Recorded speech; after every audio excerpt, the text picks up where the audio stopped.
Baik, kita mulai Bapak pimpinan. Bismillahirrahmanirrahim. Assalamualaikum warahmatullahi wabarakatuh.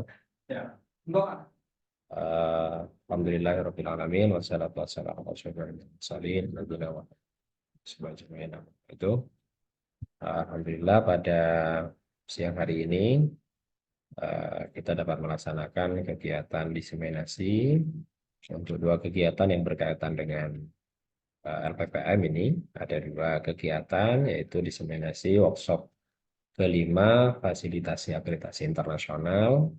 Yang ini workshop terakhir setelah salah satu prodi di UNUJA, yaitu Teknik Informatika, mendapatkan fasilitasi tersebut dari kementerian.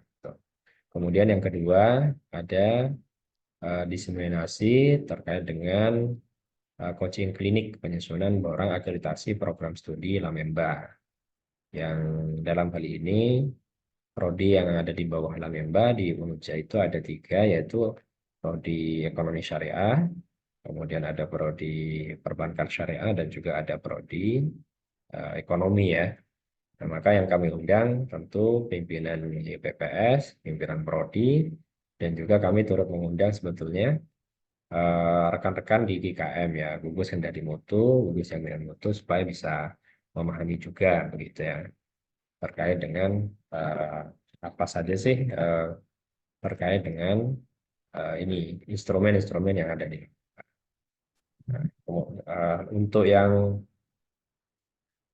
workshop kelima ini kami mungkin menyampaikan beberapa materi yang sudah disampaikan oleh narasumber ketika workshop, dan juga mungkin luaran dari workshop terakhir kemarin. Jadi terutama untuk workshop akreditasi fasilitasi akreditasi internasional itu ada beberapa luaran yang diminta. Salah satunya adalah tentu dokumen kurikulum prodi yang di informatika, kemudian dokumen-dokumen pendukung seperti RPS, kemudian juga apa eh, rencana penugasan, dokumen SPMI, kemudian peta jalan prodi, yang itu sebetulnya menjadi luaran dari workshop sebelumnya, yaitu workshop 1, workshop 2, dan workshop 3. Nah, di workshop terakhir ini eh, prodi nanti akan membuat draft ya, tidak berupa LED yang sudah sempurna seperti ya. Draft untuk eh, akreditasi yang akan dituju oleh eh, ini prodi tersebut begitu. Nah, sekedar informasi untuk yang prodi informatika ini akan menyesuaikan template draftnya, draft LED-nya dengan badan akreditasi internasional, itu adalah ASIIN gitu. Baik, saya kira kita ada waktu sekitar 2 jaman. Mungkin topik awal nanti kami diseminasikan untuk coaching klinik dulu, karena di sini sudah hadir kaprodi-kaprodi yang ada di eh, berbasis LAM dan para dekannya, supaya nanti bisa juga memperoleh informasi yang diikuti oleh eh, Kabid Penjaminan Mutu Eksternal Pak Idil beberapa waktu depan. Baik, mungkin kita persiapkan waktu berapa Pak Idil, mungkin 40 menit begitu ya, kira-kira. Setelah itu kita lanjut ke dispensasi untuk habilitasi internasional. Itu Pak Idil bisa share dan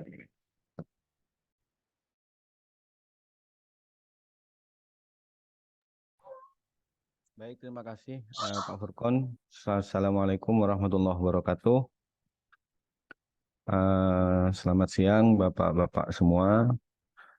Pada kesempatan kali ini, izinkan saya untuk sharing pengalaman aja, karena saya pikir seperti Pak Dedi, kemudian kalau yang di di FAI itu Pak Febri itu sudah beberapa kali mengikuti kegiatan coaching klinik atau pendampingan penyusunan DED atau DKPS dari Lamemba. Kalau kemarin saya mengikuti hampir sama secara umum, namun perbedaannya adalah uh, menelaah dari dokumen DED dan DKPS-nya Prodi Manajemen di UNESA yang kebetulan sudah mendapatkan peringkat unggul. Jadi fokusnya hanya menelaah itu saja kemarin.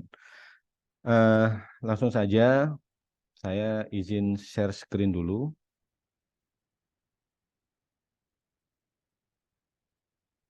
Ini secara umum ya yang perlu saya sampaikan sebagai pijakan awal kita bahwasanya di dalam borang lam emba itu ada syarat peringkat atau syarat perlu ya.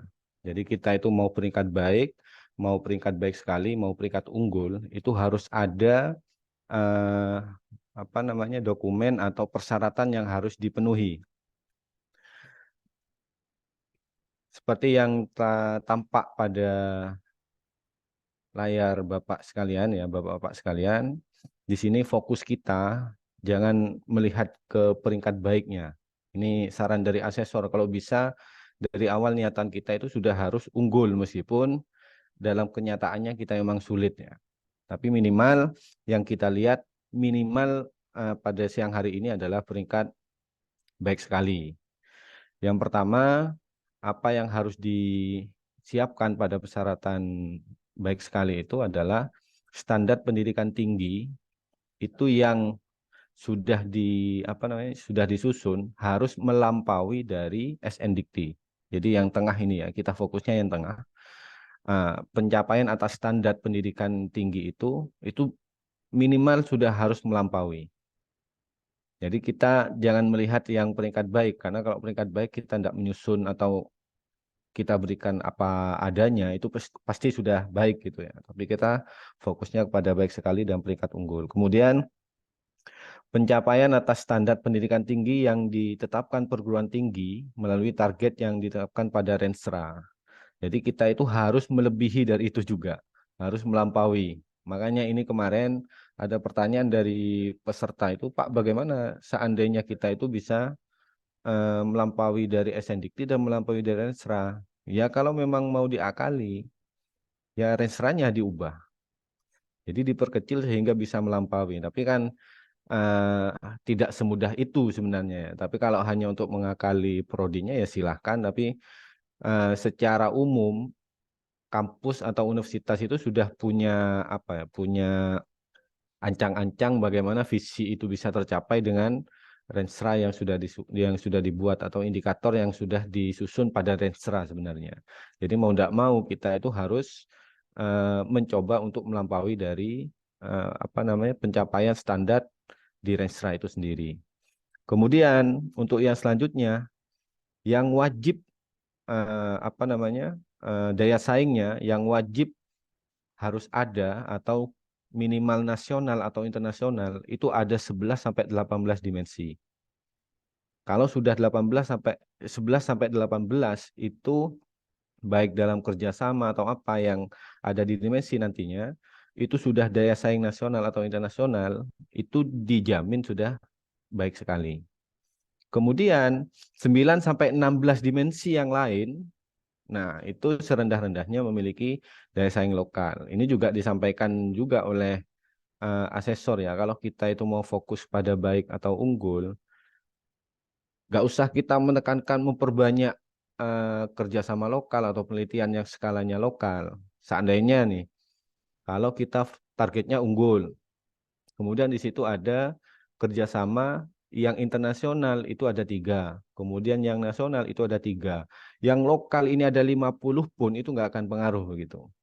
Jadi kita itu kalau memang fokusnya di peringkat baik sekali atau unggul, maka daya saing dalam level nasional atau internasional itu yang harus diperbanyak.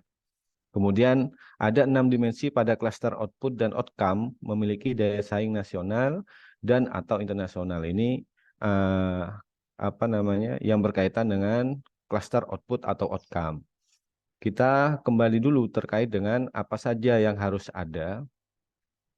Ini terkait dengan kelas. Oh ya.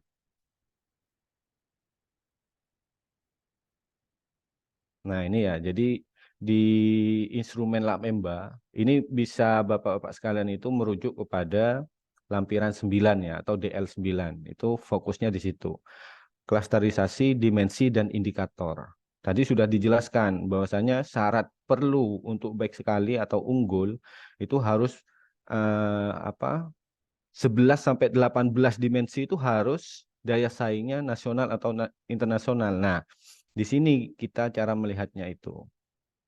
Jadi ada visi, ini dimensinya, kemudian ada misi, ini dimensi, kemudian divisi itu ada berapa indikator, itu sudah ada semua. Kemudian dibagi per klaster. Nah, klaster ini kalau kita lihat di sini, nah seperti ini ya nanti hasilnya.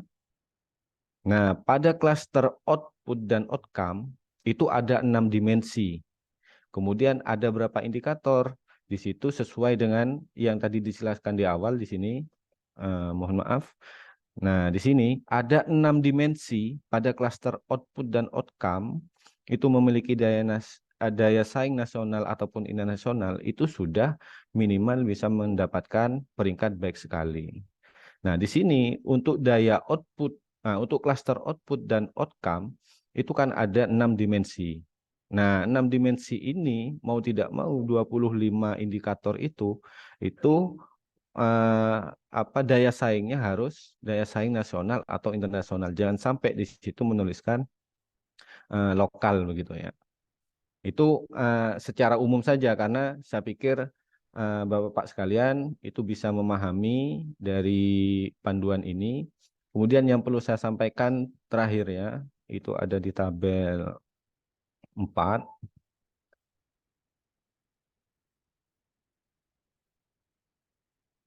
Tabel 4, mohon maaf sambil ditunggu ini. Nah, ini yang dimaksud tadi ya. Di tabel 4 itu kita itu kan dituntut ya bagaimana kita itu agar kita targetnya minimal baik sekali atau unggul, maka di situ harus melampaui semua. Melampaui dari apa? Dari SNDICT dan juga dari Renstra kita. Nah, di SNDICT ini memang tidak ada dimensi visi. Yang ada itu hanya di Renstra. Tapi meskipun tidak ada di SNDICT, bagaimana sekiranya di Renstra itu menunjukkan bahwasanya visi kita itu sudah melampaui.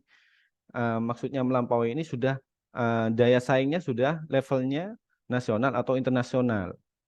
Nah, makanya kalau kita kembalikan ke UNUJA itu kan sudah internasional ya, karena di narasi visinya itu sudah daya saingnya adalah nasional dan dunia kalau nggak salah Pak ya. Kan pokoknya ada dunia itu kan sudah menunjukkan bahwasanya daya saing kita di UNUJA itu adalah daya saing global. Nah, itu yang maksud pembahasan atau penjelasan dari visi ini bahwasanya tidak ada di SNDICT, tapi asesor itu pasti juga akan melihat bahwasanya bagaimana ciri-ciri untuk menunjukkan bahwasanya visi misi tujuan ini itu melampaui, yaitu dengan melihat bukan indikator, melihat narasi pada visi misi tujuan itu ada narasi yang levelnya sudah nasional atau internasional, begitu Bapak ya. Nah, kita untuk selanjutnya fokus karena ini memang gambaran awal ya kemarin di pertemuan bahwasanya yang perlu ditekankan bahwasanya di dalam EMBA itu tidak ada yang namanya matrik penilaian atau yang sifatnya kuantitatif nggak ada. Tapi akan melihat di narasi itu kalau sudah ada yang levelnya internasional maka di situ akan punya nilai poin berapa begitu. Itu yang nanti akan menjadi penilaiannya oleh asesor. Oleh karena itu kita fokus untuk yang selanjutnya sambil lalu kita nanti bisa banyak di sharing begitu ya. Selanjutnya saya coba untuk ini ya. Ini adalah salah satu contoh DKPS-nya, akreditasi Prodi S1 Manajemen UNESA. Tapi perlu disampaikan bahwasanya template yang digunakan oleh UNESA khusus untuk yang akreditasi Prodi Manajemen ini berbeda dengan yang terbaru. Karena yang terbaru itu kita melihat pada aturan yang dikeluarkan ini nomor 21 tahun 2022. Jadi fokusnya yang sekarang itu di situ, bukan yang di tahun 2020 begitu ya. Karena yang punya UNESA ini masih mengikuti panduan yang lama. Tapi panduan yang lama dengan yang terbaru itu hanya perbedaannya di DKPS ada tambahan sheet ya. Jadi kalau seandainya tuh mana ya sheetnya DKPS itu ya. Kalau seandainya ada ini ya salah satu contohnya, saya lupa tidak anu ini. Ada di sini Pak ya. Oh ini ya. Ini terlihat enggak Pak?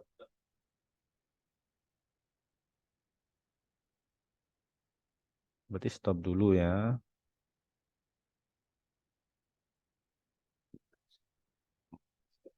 Nah,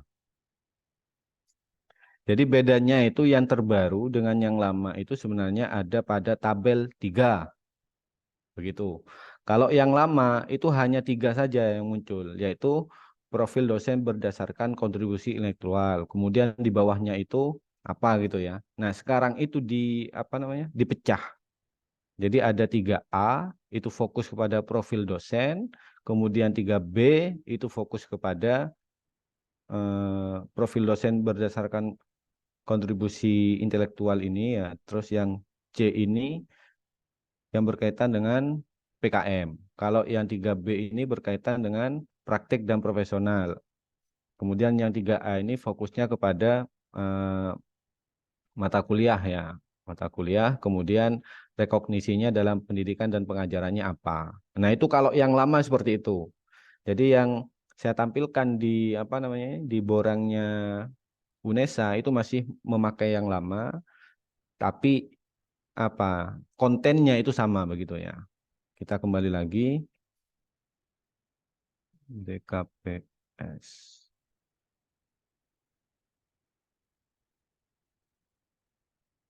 Oke, jadi kita fokus yang pertama.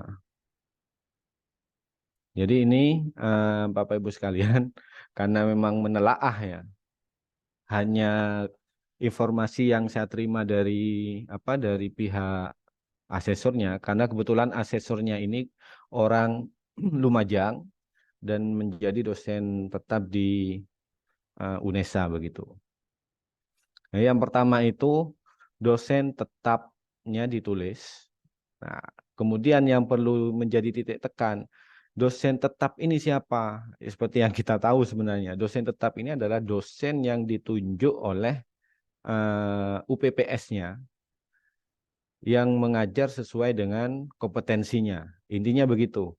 Jadi pada dasarnya yang diletakkan di sini ini tidak harus yang ME kasarannya begitu ya, yang ekonomi-ekonomi saja. Tapi bisa saja yang apa namanya gelarnya yang lain, tapi yang sesuai dengan kompetensi pada mata kuliahnya. Nah, mana ya di sini? Kemarin dicontohkan juga bahwasanya ada salah satu dosen itu yang memang gelarnya MKOM begitu. Itu tidak masalah asalkan nanti mata kuliahnya memang sesuai. Atau bahasa yang dipakai oleh asesor itu muncul di dalam mata kuliah bahan ajarnya itu. Wah, apa bahan kajian dalam mata kuliahnya itu sesuai dengan kompetensi dosen yang mengampu. Itu tidak masalah. Tapi lagi-lagi kalau kita mau memakai dosen yang DTPS kasarannya, bukan dosen prodinya, itu yang pertama harus dilihat kira-kira dosen ini punya keunggulan apa. Jadi kalau hanya punya keunggulan doktor atau lektor dalam memenuhi dimensi, oke. Alangkah baiknya kalau seandainya dosen tersebut dalam pemenuhan jabatan akademik sama fungsionalnya itu dibutuhkan dalam syarat perlu dan citasi sama penelitiannya banyak, itu silahkan dimasukkan. Ini strateginya yang dipakai dan saya pikir di kita sudah seperti itu begitu ya. Tinggal kita melihat kira-kira dosen siapa yang punya kompetensi itu, yang memiliki jabatan akademik dan jabatan fungsional yang tinggi dan banyak penelitiannya, tinggal kita menyesuaikan saja. Sehingga itu akan menjadi nilai plus bagi prodi yang akan diakreditasi. Tapi perlu diingat bahwasanya pada saat kita mau meletakkan atau menambah dosen itu, rasio antara dosen dan mahasiswanya juga diperhitungkan begitu. Itu yang perlu harus Ada. Ini dosen-dosen yang memang mengajar di mana, di prodi manajemen di S1 memang sangat banyak, dan sesuai dengan tabel ya. Ya, yang pertama itu kan tabel 1 kaitannya dengan apa ini? Nah, profil dosennya, latar belakang keahlian tabel 2. Yang tabel 3 yang berkaitan dengan rekognisi ya, kontribusi intelektual begitu. Jadi ada Profesor Dr. Dewi ini, dia itu punya rekognisi di bidang pendidikan dan pengajaran apa. Nah, itu yang ditulis. Kemudian ini yang mungkin Pak Febri perlu dilihat. Ada di sini, karena memang banyak sekali di sini. Pendidikan, pengajaran. Saya mohon maaf.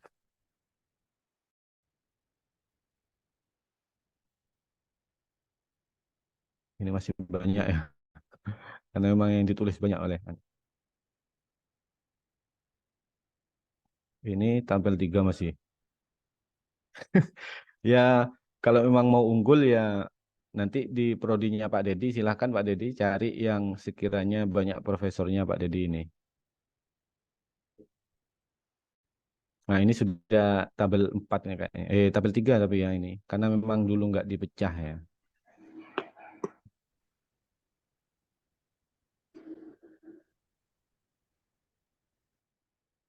Tapi kemarin itu pembahasan di DKPS, ya apa, datar-datar saja, hanya menunjukkan ini ya. Yang banyak itu sebenarnya di DED sebenarnya. Tapi saya coba tunjukkan sebentar.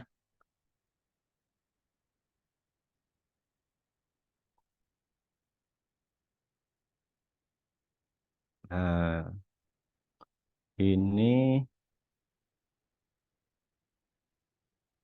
eh,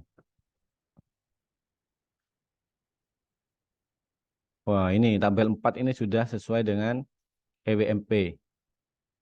Nah, yang perlu jadi titik tekan itu, Bapak Ibu sekalian, itu katanya dilihat yang di rata-rata per semester yang paling bawah itu ada jumlah. Nah, ini kalau yang lama masih belum ada ya. Jadi di sini ada jumlah dari keseluruhan rata-rata itu. Rata-rata inilah nanti yang tidak boleh melebihi dari 12 SKS.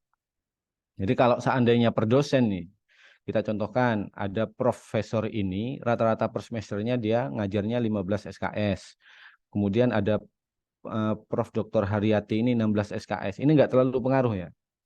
Yang jadi apa? Yang jadi penilaian asesor atau yang dicermati oleh asesor itu adalah total rata-rata ini yang muncul di bawah dengan versi yang terbaru. Eh, itu minimal 12 sampai 16 begitu ya. Jadi yang paling baik itu adalah yang 12 katanya. Kalau semua rata-ratanya mengajar dosen secara keseluruhan itu 12, maka di situ sudah bagus begitu ya. Tidak ada yang jomplang, dosen ini terlalu banyak atau terlalu sedikit begitu. Itu yang berkaitan dengan EWMP-nya. Kemudian ini profil tendiknya, apa namanya? Kalau yang kemarin itu nggak terlalu membahas ini dosennya eh, miliknya prodi atau enggak, tapi karena memang di manajemen itu rata-rata prodi sudah punya sendiri tenaga pendidik, maka itu yang ditulis. Kalau kita kan semua masuk begitu ya, dan itu enggak masalah sebenarnya. Kemudian profil keuangan, kalau profil keuangan ini kemarin hanya membaca saja kalau dari pemerintah sekian, kalau dari mahasiswa sekian, kemudian dari kegiatan profesional sekian begitu.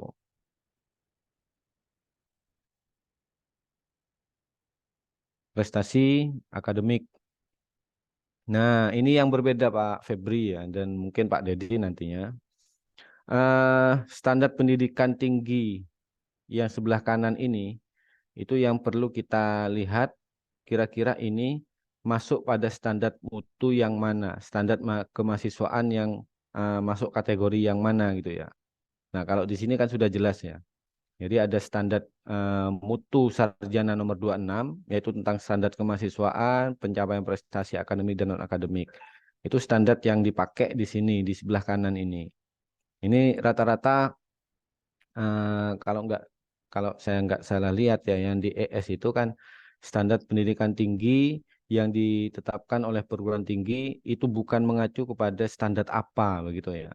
Tapi apa saya lupa itu di DKPS-nya Pak Febri itu. Itu mungkin yang perlu nanti di kita perbaiki bersama begitu ya.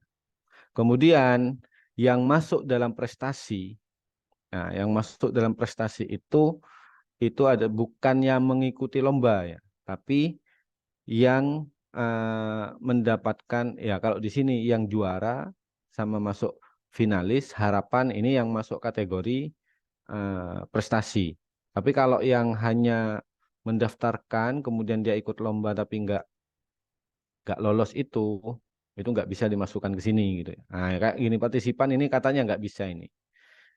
Jadi ini yang apa jadi catatan dari asesornya kemarin. Saya kurang paham bahwasanya partisipan ini harusnya nggak masuk begitu katanya.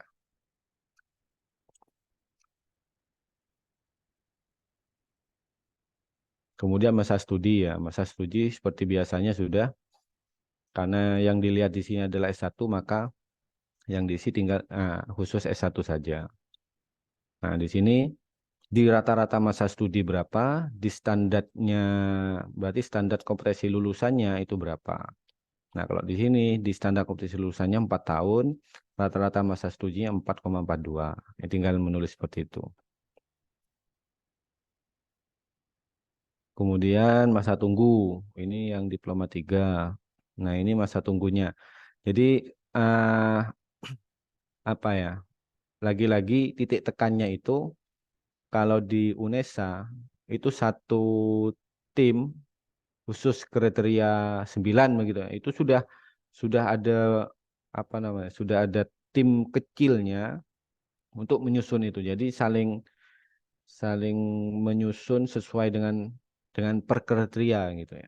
Nah, kalau ini kan kita mau tidak mau untuk yang kaitannya dengan jumlah lulusan ini ya di standar berapa itu ada, kemudian yang minta itu kaprodinya. Nah, ini bisa jadi nanti ke depannya itu terkait dengan tracer, hasil tracer ya, rata-rata waktu tunggu lulusan kemudian sesuai sesuai atau tidaknya itu, nah kesesuaian bidang kerja itu, nah itu kan semua dari LPPK. Nah, ini harapan kami ke depannya itu memang benar katanya Pak Fadli kemarin ya. Ini menjadi rutinitas yang sudah dibuat oleh LPPK kemudian diberikan ke masing-masing prodi, tidak berdasarkan prodi yang mau akreditasi kemudian menyusun kemudian minta, tidak begitu ya. Tapi ke depannya itu bagaimana ini sudah menjadi rutinitas yang prodi itu hanya tinggal menerima begitu ya. Kemudian kesesuaian dengan target prodi. Nah, ini dilihat dari IKU UPPS-nya. Saya pikir di FAI sudah ada ya IKU UPPS-nya.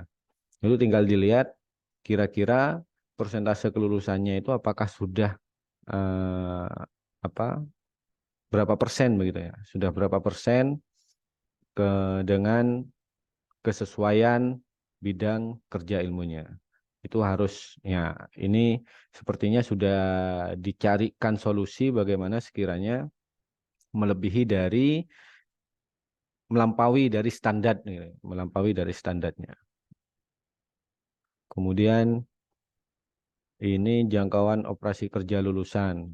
Kalau nggak salah yang baru itu nggak ada jangkauan operasi lulusan.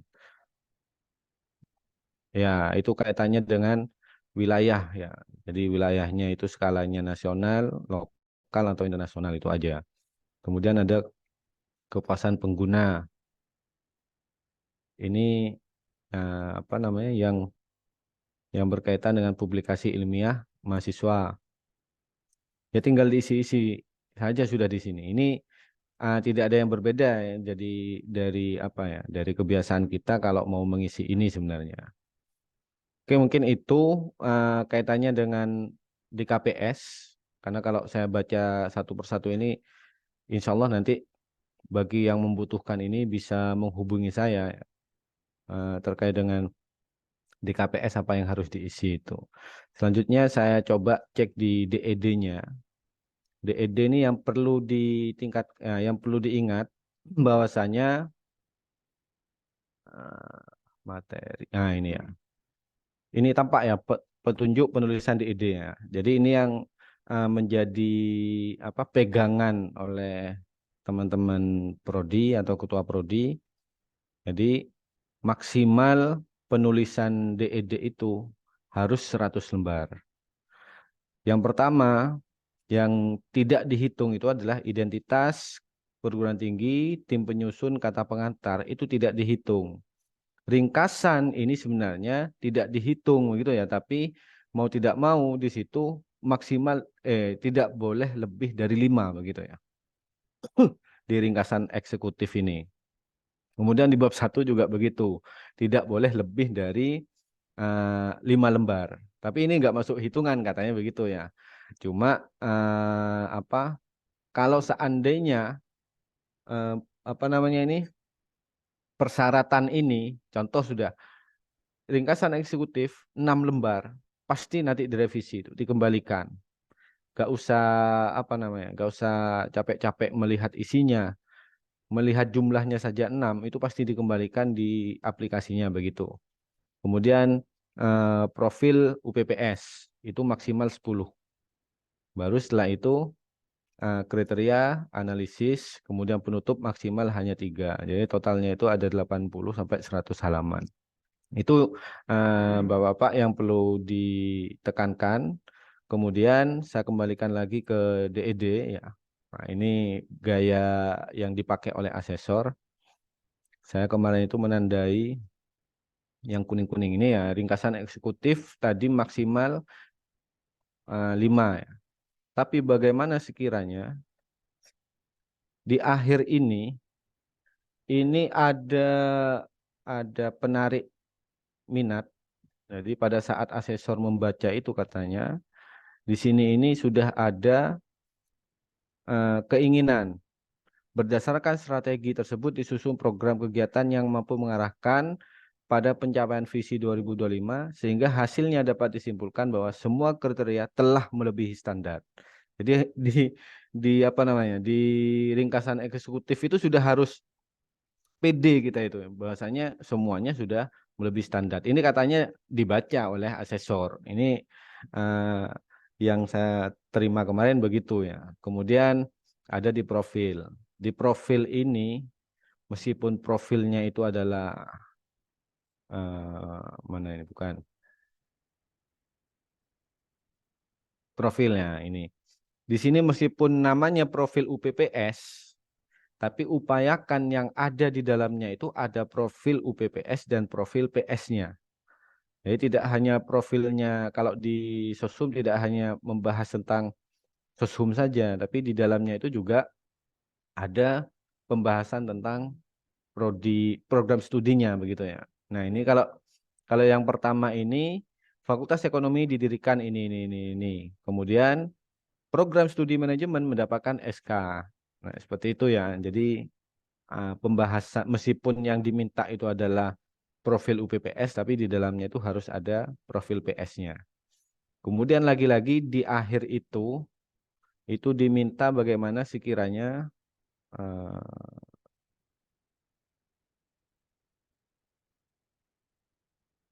diminta sekiranya mana sudah.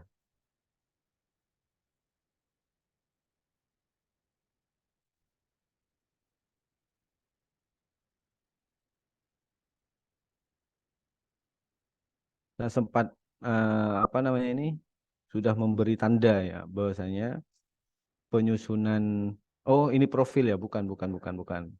Jadi setelah itu ada kriteria bukan Pak maksudnya itu di ringkasan eksekutif Cek, ya ada kata pengantar ringkasan eksekutif sama penutup kalau nggak salah begitu itu harus ada eh, redaksi yang menjelaskan bahwasanya isi atau konten ini unggul gitu loh siap unggul makanya Saya sambil lalu cari ini. Kemarin ya salah satunya di ringkasan eksekutif. Entah di pendahuluan atau ada ya. Yang ini ringkasan eksekutif ya. Ya meskipun ini apa namanya sepele mungkin ya, tapi nggak tahu asesor kok pas tiba-tiba juga bilang kayak gitu ya. Ya, ini berarti di pendahulu di apa ya? Kata pengantar berarti ini ya. Kami mengucapkan terima kasih kepada berbagai pihak yang telah berpartisipasi. Besar harapan kami dokumen evaluasi diri ini dapat memenuhi standar kualifikasi unggul. Ini harus ada. Jadi bilangnya begitu. Nah, jadi yang pertama di pengantar ini siapa pengantar? Ya, di pengantar, kemudian di ringkasan eksekutif dan terakhir di penutup begitu ya. Ini sebagai gambaran saja jika Pak Dedi sudah siap untuk menyusun kembali dan juga perbankan syariah Pak Sueb silahkan untuk eh, ditengeri lah begitu. Tapi saya pikir ini masing-masing asesor nggak tahu ya punya ciri khas sendiri. Tapi memang kemarin hasil yang saya terima begitu. Oke, lanjut ke kriteria ya. Nah ini ya. Jadi kriteria ini kalau di kita sebenarnya saya kemarin itu banyak tanya ya karena memang pendampingan yang dilakukan oleh internal kita baik itu oleh LPPM atau oleh apa namanya oleh Pak Warek saat itu kan mau tidak mau kita mengacunya kepada standar 9 atau DL9 ya. Tapi ternyata di DED-nya ekonomi di DED-nya S1 Manajemen UNESA ini itu memang tidak saklek harus per poin seperti yang di DL9. Saya contohkan sebentar ya. Di DL9 itu yang harus ada di kriteria 1. Ini ya. Nah, kriteria 1 itu memenuhi indikator pada dimensi visi. Bila kalau di kita itu kan 1, 2, 3, 4, 5. Itu dibuat per item.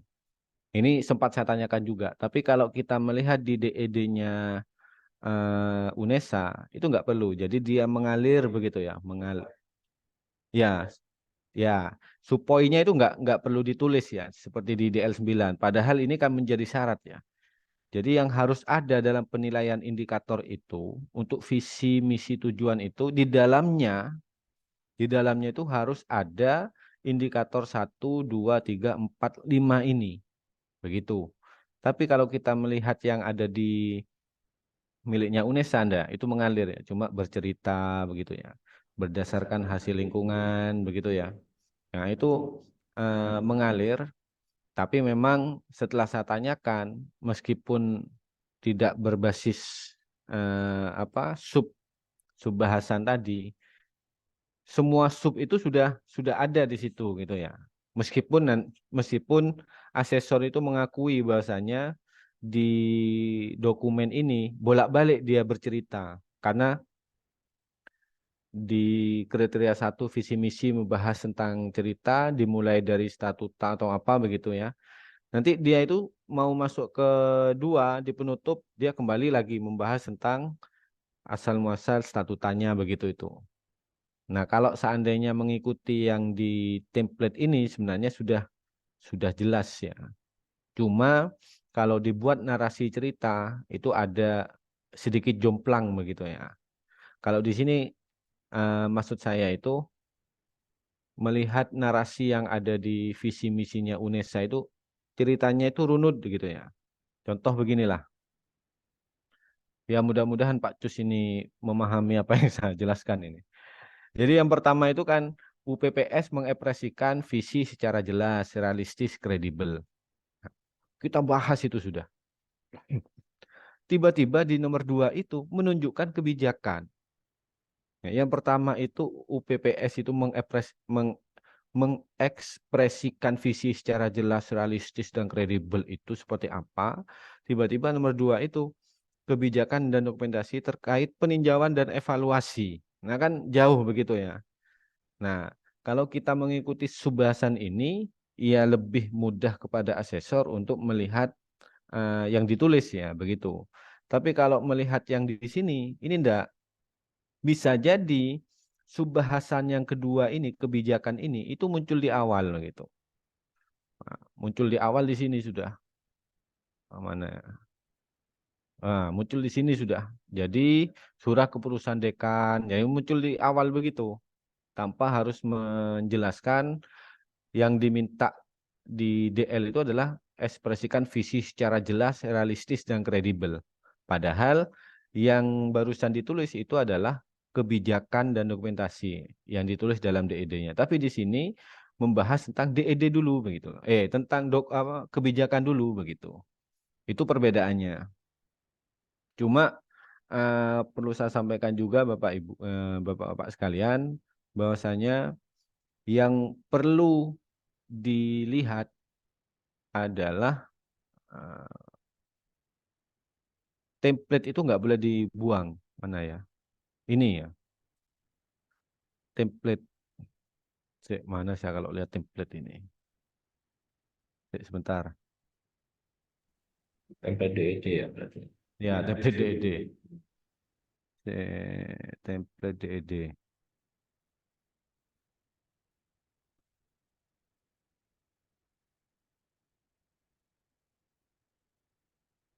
Ini kelihatan Pak ya? Nggak kelihatan?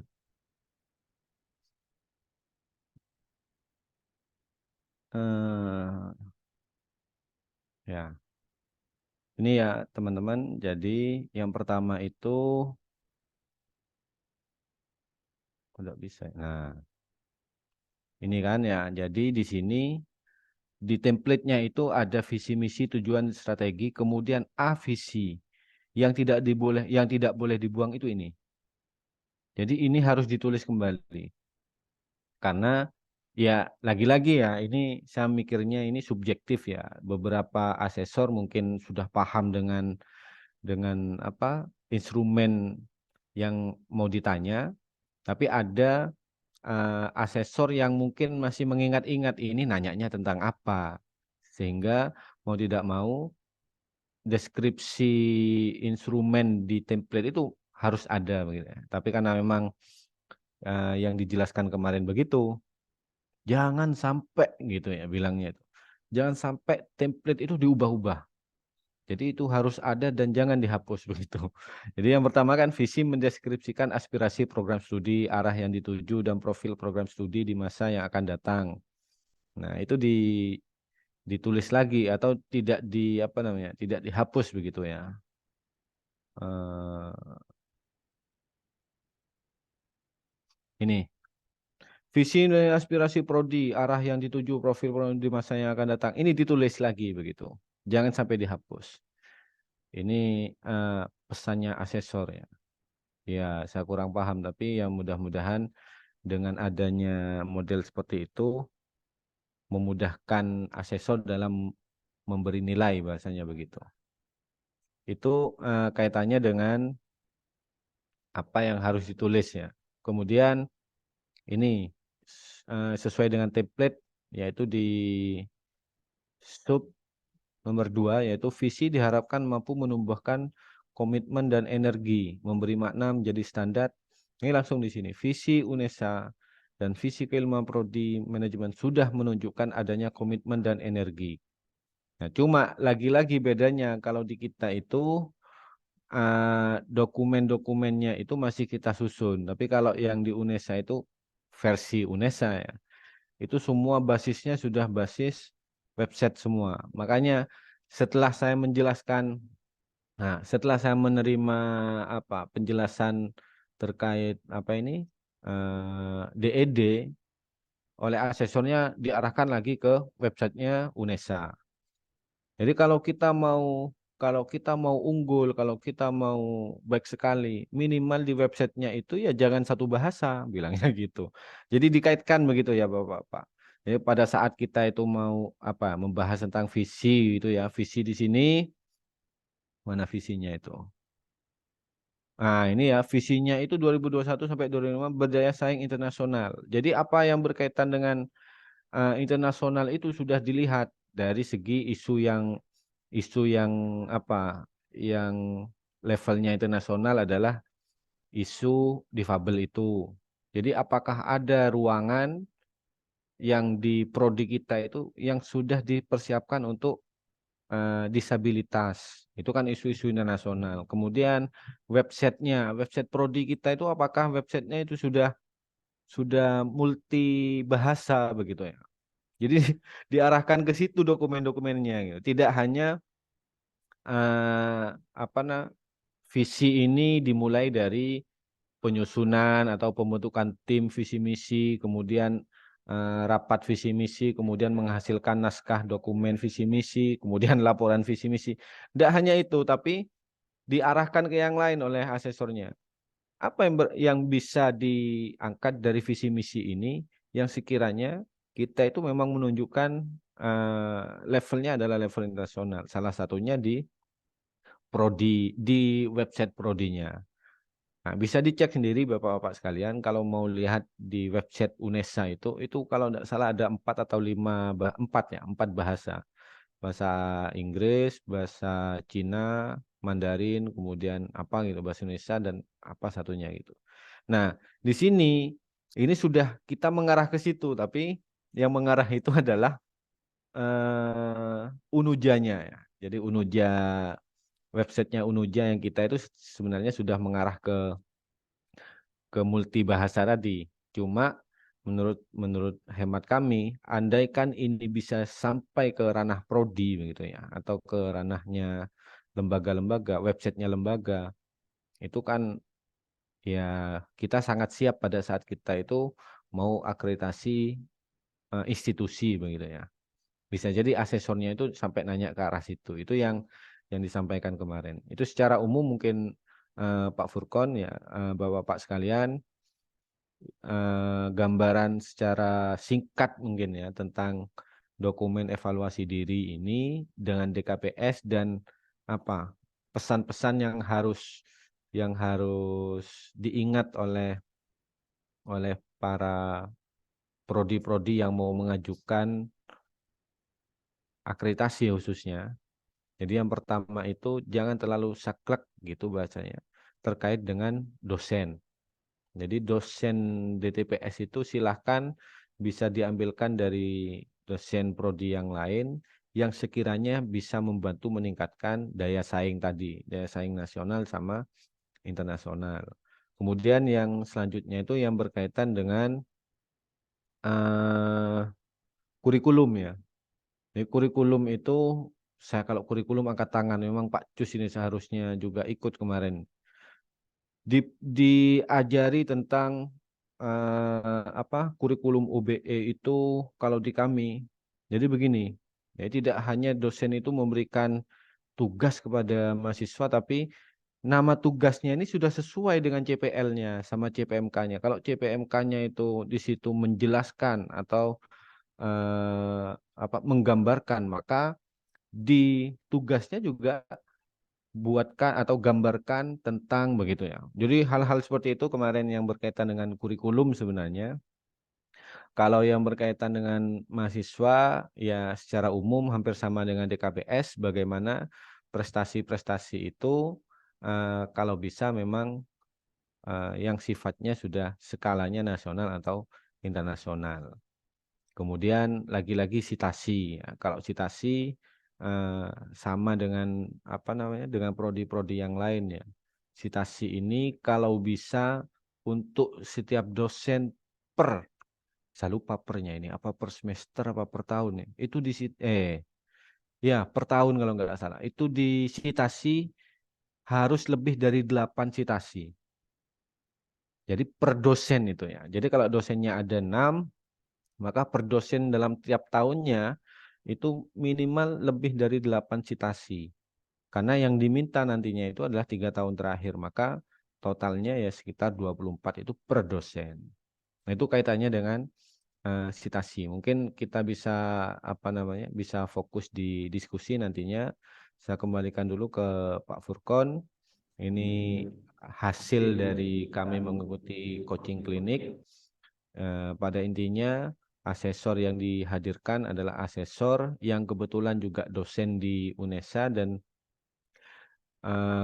dokumen yang di-share ke kami, DKPS sama DED ini adalah salah satu dokumen yang sudah meraih akreditasi unggul pada prodinya. Begitu, terima kasih. Wassalamualaikum warahmatullahi wabarakatuh. Waalaikumsalam warahmatullahi wabarakatuh. Baik, terima kasih Pak Idin. Itu tadi sudah ya, paparan dari kegiatan coaching klinik ya untuk instrumen Lamemba.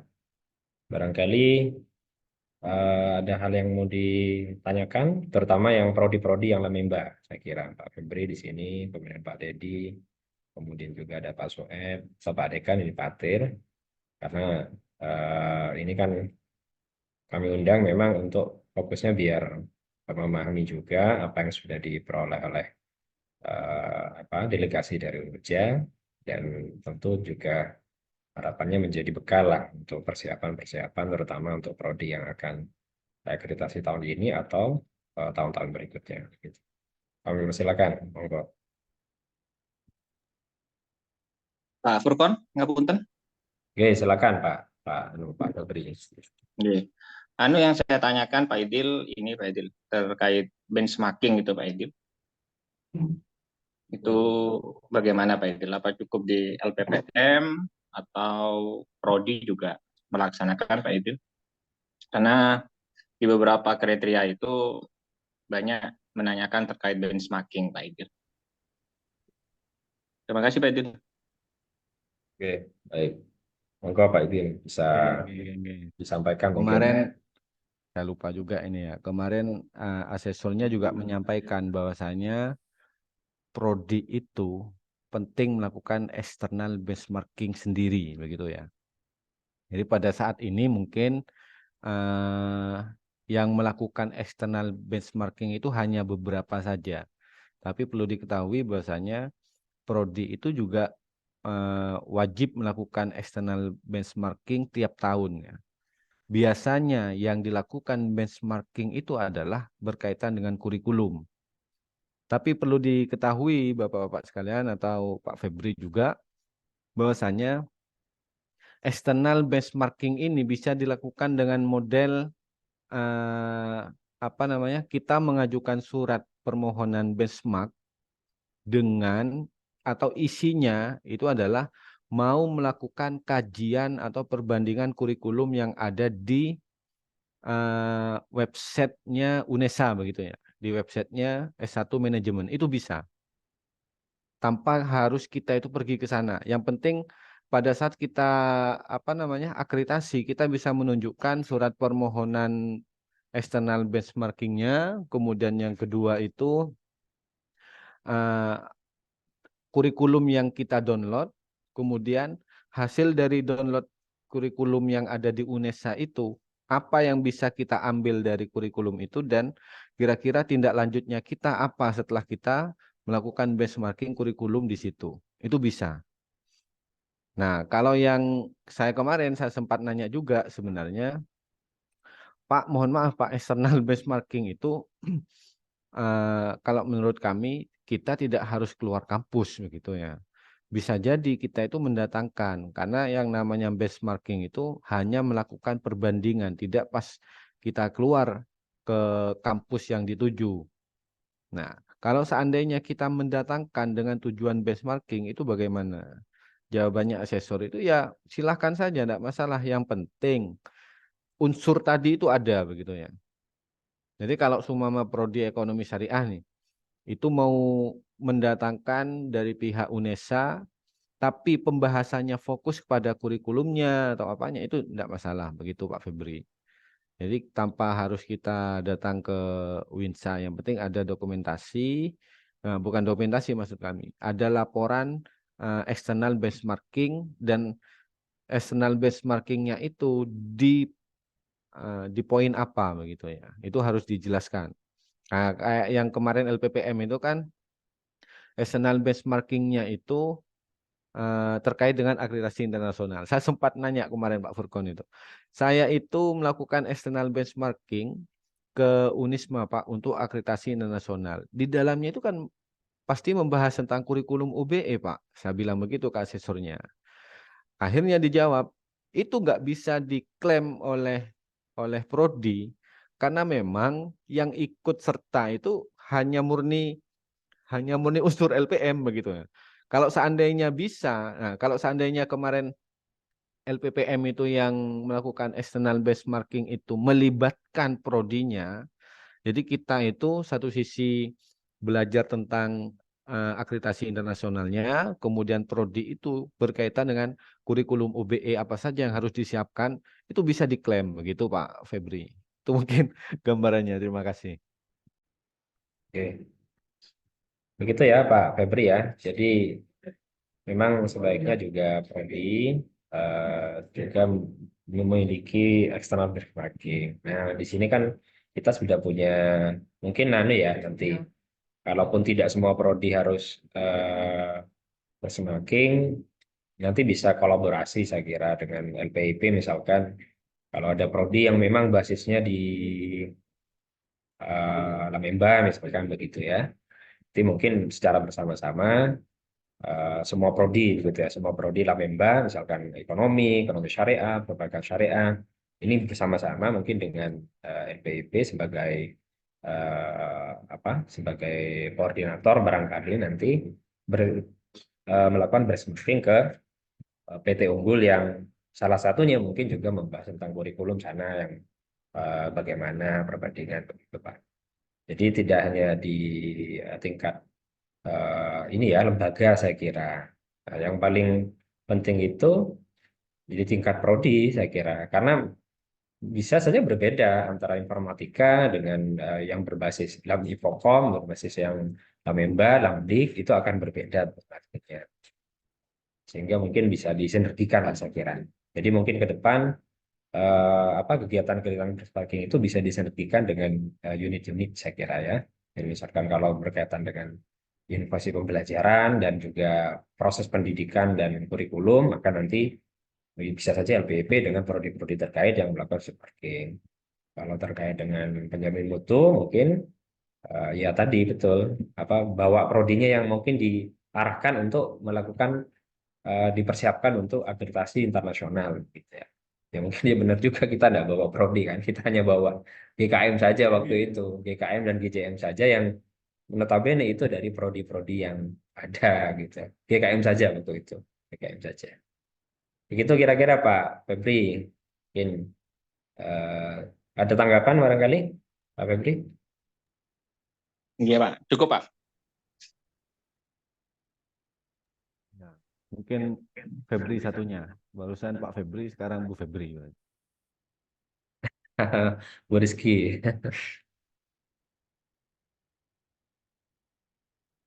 Baik, kalau tidak ada, eh, saya kira dilanjut dulu untuk yang diseminasi berikutnya. Oke, saya